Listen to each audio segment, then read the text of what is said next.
Hello student, स्वागत है आप सभी का आपके अपने इस यूट्यूब चैनल मिस्टर कूल एश दी टीचर में। तो जैसा कि आप सभी लोगों को पता है कि आज से जोरों शोरों से डॉक्यूमेंट वेरिफिकेशन का काम जो है वो चालू हो चुका है और आज मैं आपको बताने वाला हूं कि मेरा सत्यापन कैसे हुआ। अभी कुछ देर पहले ही मैं अपना सत्यापन करा करके आया हूं। इस वीडियो को अंत तक जरूर देखें क्योंकि इसमें मैं आपको बताने वाला हूं कि पात्र एवं पात्र की जानकारी क्या तुरंत दे दी जा रही है, आय प्रमाण पत्र का क्या मामला है और पुलिस वेरिफिकेशन का क्या मामला है।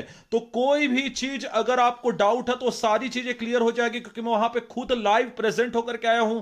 इसके अलावा मैं ये भी बताऊंगा आपको कि आपको अपने सत्यापन के लिए जाना कहां है। तो बिना समय गवाए चलिए वीडियो को शुरू करते हैं। देखिए, सबसे पहले ये रहा मेरा अलॉटमेंट लेटर। आपको इसमें जो डॉक्यूमेंट लिखा गया है वो आपको लेकर के जाना ही है, इसमें कोई दो राय नहीं है। लेकिन क्या नहीं लेकर के जाना है और क्या है वो मैं आपको आगे बता दूं। एक एक करके सिलसिलेवार सारी चीजों पे गौर करते हैं। सबसे पहले पता करते हैं सत्यापन स्थल के बारे में। देखिए, सत्यापन स्थल को लेकर के किसी भी प्रकार की आपको किसी भी प्रकार की दुविधा पालने की जरूरत नहीं है। आप यहां पर देख सकते हैं, यह रहा आपका मैप, ठीक है। यहां पे है जय स्तंभ चौक और जय स्तंभ चौक से अगर आप लोग ये देखें, ये जो लाल रंग का जो है ये है आपका मल्टी लेवल पार्किंग। यहां पे जो आपको मोड़ दिख रहा है ये एक्चुअल में यहां पे ब्रिज है और इस ब्रिज के नीचे से ऐसे आपको मुड़ना है। मात्र आप देखें 1 मिनट का रास्ता, 150 मीटर से भी कम की दूरी है। मतलब अगर आप जय स्तंभ चौक पहुंच गए तो यह है आपका मल्टी लेवल पार्किंग। इसी के 3rd फ्लोर में आपका होना है डॉक्यूमेंट वेरिफिकेशन। तो स्थल को लेकर के ज्यादा कंफ्यूज रहने की कोई भी आवश्यकता नहीं है। और याद रखें, अगर आप जय स्तंभ चौक पहुंच गए तो मतलब आप सत्यापन स्थल पर भी पहुंच गए। चलिए अब आगे बात करते हैं कि किसकी जांच हो रही है, अर्थात किन किन डॉक्यूमेंट्स के बिना आपका काम नहीं चलने वाला है। देखिए, कई लोगों ने बहुत ही नासमझी का काम किया था। वो ये कि वो सिर्फ और सिर्फ फोटोकॉपी लेकर के चल दिए थे जबकि अपनी ओरिजिनल दस्तावेज वो लेके नहीं गए। भाई ये कॉमन सेंस सी बात है। और वहां पे वो ये दलील दे रहे हैं कि व्यापम ने या आपका एजू पोर्टल में ऐसी तो कोई बात लिखी नहीं कि ओरिजिनल लेके जाना। तो भाई ये तो कॉमन सेंस है। जब आप सत्यापन करवाने के लिए जा रहे हैं तो आपके फोटोकॉपी को सत्यापन करेगा कैसे, ओरिजिनल को देख के। तो याद रखिए, आप फोटोकॉपी भी लेकर के जाएंगे सारे दस्तावेजों के और उनके ओरिजिनल कॉपीज भी लेकर के आप जाएंगे, तभी आपका सत्यापन पूर्ण होगा। अब एक बार मैं क्विक बता देता हूं कि किसकी किसकी अच्छे से जांच की जा रही है। सबसे पहले तो आपके 10वीं के मार्कशीट की, इसमें किसी प्रकार की गलती को बिल्कुल भी बर्दाश्त नहीं किया जा रहा है। 12वीं के मार्कशीट को, इसके अलावा आपके ग्रेजुएशन के सारे सर्टिफिकेट, जैसे कि मैंने ग्रेजुएशन किया है आपका बीई में, इंजीनियरिंग में, तो याद रखिए मेरे 8 सेमेस्टर के मार्कशीट चेक किए गए हैं। तो याद रखिए आप प्रत्येक ईयर के अपने ग्रेजुएशन के क्या लेकर के जाएंगे, सर्टिफिकेट लेकर के जाएंगे, ओरिजिनल भी और उनकी एक एक कॉपी भी। इसके अलावा अगर आपने स्नातकोत्तर किया है तो उसे भी, पर कई लोग के स्नातकोत्तर की कॉपी को चेक नहीं कर रहे हैं, स्नातक के बाद वे सीधा मार्कशीट चेक कर रहे हैं आपके बीएड का। तो याद रखिएगा बीएड की ओरिजिनल कॉपी आपकी और फोटोकॉपी ले जाना ना भूले। इसके अलावा टेट का मार्कशीट 2 कॉपी रखना बिल्कुल ना भूले। एक मैंने पहले भी बताया था आपको जब मैं डॉक्यूमेंट वेरिफिकेशन में करवा रहा था कि एक जो फोटो प्रिंट वाला जो फोटोकॉपी होता है उसमें करवाइए, जिसमें हार्ड रिजल्ट आते हैं उसमें एक कॉपी करवाइए और उसका फोटोकॉपी लेकर के जाइए, किसका, आपका टेट का। इसके अलावा याद रखिए जिनका जाति प्रमाण पत्र, याद रखिएगा ऐसे एसटी एससी और ओबीसी मेरे भाई बहन जो एसटी एससी ओबीसी हैं उनका जाति प्रमाण पत्र भी मांगा जा रहा है। आपके जाति प्रमाण पत्र में किसी प्रकार की कोई भी त्रुटि सहन नहीं की जा रही है, इस बात को आप याद रखिए। अगर आपके में कोई त्रुटि, तो मैंने बार बार आपको बोला था कि एफिडेविट बनवा लीजिए, जाति प्रमाण पत्र में गलती को बर्दाश्त नहीं किया जा रहा है।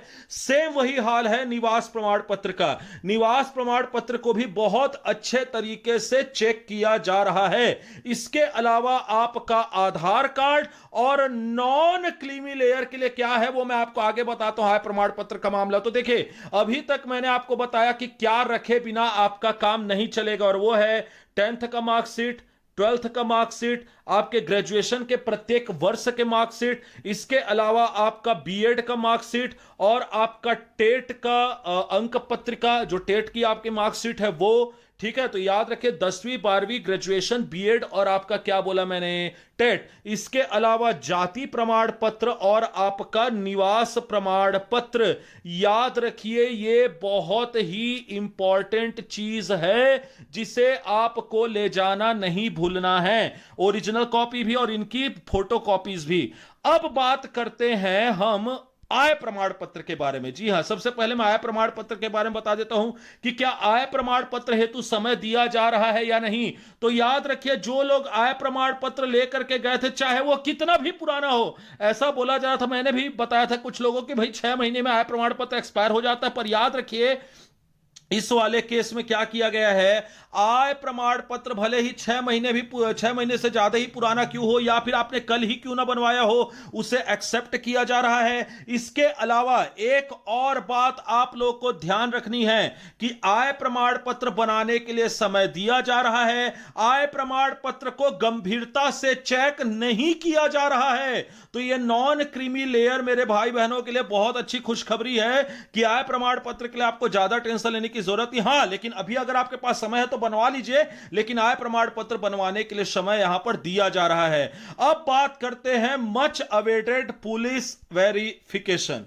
देखिए मेरी तरह बहुत सारे लोग पुलिस वेरिफिकेशन बनवा करके ले गए थे और मैंने तो आपको बोला भी था कि भाई पुलिस वेरिफिकेशन बनवा करके पहले ही रख लीजिएगा, पर याद रखिए यहां पर क्या किया गया है कि सब के सब बेचारे परेशान होकर के पुलिस वेरिफिकेशन बनवा करके लाए थे और किसी का भी पुलिस वेरिफिकेशन चेक ही नहीं किया गया। इसलिए जिनका अभी तक नहीं बना है वो ज्यादा परेशान ना होवे, परंतु फिर भी आप अगर पुलिस वेरिफिकेशन बनवा लिया है तो उसे प्लीज लेकर के जाएं। पर मेरा काम है आपको ईमानदारी से हकीकत बताना, और याद रखिए किसी का भी पुलिस वेरिफिकेशन चेक नहीं किया गया। तो पुलिस वेरिफिकेशन के लिए जो सबसे बड़ी दुविधा की स्थिति बनी हुई थी उसे क्या कर दिया मैंने, सॉल्व कर दिया है। और इसके बाद जो सबसे इंपॉर्टेंट बात कि क्या पात्रता और अपात्रता वहीं पर डिक्लेयर कर दिया जा रहा है, तो मित्रों नहीं, आप पात्र हैं या अपात्र हैं इसकी जानकारी आपको लाइव नहीं दी जा रही है। इसके लिए आपको ऑफिशियल वेबसाइट को नियमित अवलोकन करना पड़ेगा, उसमें अपडेट किया जाएगा कि आप पात्र हो रहे हैं या अपात्र हो रहे हैं। तो याद रखिएगा पात्रता और अपात्रता की जो जानकारी है वो लाइव नहीं दी जा रही है। तो ये रहे कुछ ऐसे क्वेश्चन जिनकी जानकारी आप लोग को जाननी बहुत जरूरी थी। इसके अलावा कुछ लोग जो पूछ रहे थे कि सर वो जो आप सत्यापन पत्र देखेंगे उसमें जो दिया गया है कि भाई आपको सूचना पत्र का नंबर लिखना, तो सर उसमें क्या लिखे, तो याद रखिए उसमें आपको अपना रोल नंबर ही लिखना है, इसके अलावा कुछ नहीं लिखना है। उसमें आपको सिर्फ रोल नंबर लिखना है। मैं ये सभी चीजों के प्रारूप जो है आपको टेलीग्राम चैनल में दे दूंगा। अगर आपको इन सभी चीजों का प्रारूप चाहिए तो आप मेरे टेलीग्राम चैनल पर जुड़ जाइए, उसमें मैं आपको बता दूंगा कि आपको कौन सी चीजें किस प्रकार से भरनी है। तो इस प्रकार से अब मुझे नहीं लगता कि आपको किसी प्रकार की कोई डाउट की स्थिति होगी। अगर फिर भी आपको कोई डाउट है तो ये रहा मेरा इंस्टाग्राम, मुझे डीएम करिए भाई, मैं सभी के क्वेश्चंस का जवाब देता हूं। और टेलीग्राम चैनल में भी मुझे ज्वाइन करिए, वहां पे भी आपको रोचक जानकारियां उपलब्ध होती रहती हैं। तो मैं मिलता हूं आपसे नेक्स्ट वीडियो में आगे की चीजें बताने के लिए। अगर आपने यहां तक के देखा तो जरूर आपको वीडियो पसंद आई होगी। वीडियो को लाइक करें, शेयर करें, सब्सक्राइब करना चैनल को ना भूले, कमेंट करिए, अपनी क्वेरीज पूछिए। और अगर यहां तक आपने देखा है तो तहे दिल से शुक्रिया। सारी तैयारी रखिए और आपके आने वाले सत्यापन हेतु आपको बहुत सारी शुभकामनाएं। धन्यवाद।